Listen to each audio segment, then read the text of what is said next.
పాలకూర తాలింపు వేస్తున్నానండి.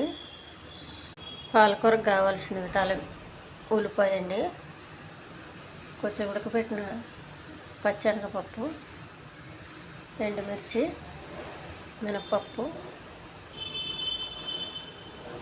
కొద్దిగా జీలకర్ర.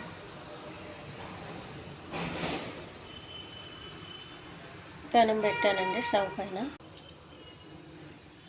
కొద్దిగా ఆయిల్ అండి,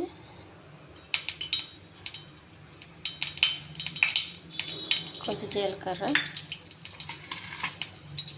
మినప్పప్పు,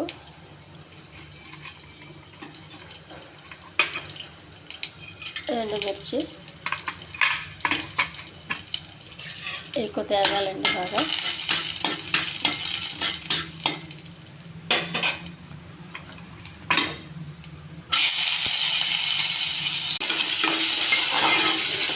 త్వరగా వేగాలండి. వేగిన తర్వాత శనగపప్పు వేయాలి. పాలకూర వేయాలండి. ఇప్పుడు ఇందులో ఉప్పు వేయకండి, పాలకూరలో ఉప్పు కానీ కారం కానీ వేయకండి. ఎండుమిర్చి తాలింపు వేసాను కాబట్టి సరిపోద్ది. కలుపుతూ ఉండాలండి, వాటర్ ఎక్కువ వచ్చేస్తుంది పాలకూరలో, అందుకని ఎక్కువ వాటర్ అసలు వేయద్దు. కొంచెం కాడలు అవి ముదురుగా ఉన్నప్పుడు వేసుకోవాలి తప్పితే మిగతా టైంలో అసలు వాటర్ వేయద్దండి.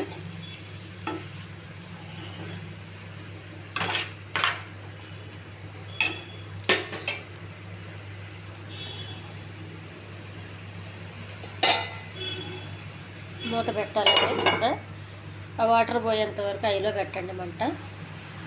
మంట ఐలో పెడితే వాటర్ తొందరగా ఎగిరిపోద్ది.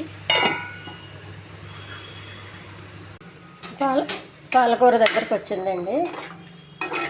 ఇదిగో చూడండి, వాటర్ అంటే ఇంకా పూర్తిగా పోవాలి.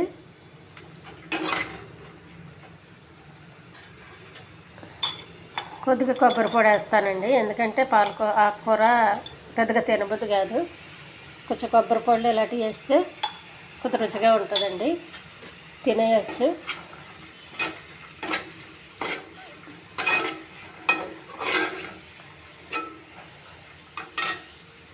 పాలకూర రెడీ అయిందండి. ఈ ఛానల్ నచ్చితే సబ్స్క్రైబ్ చేయండి, షేర్ చేయండి, లైక్ చేయండి,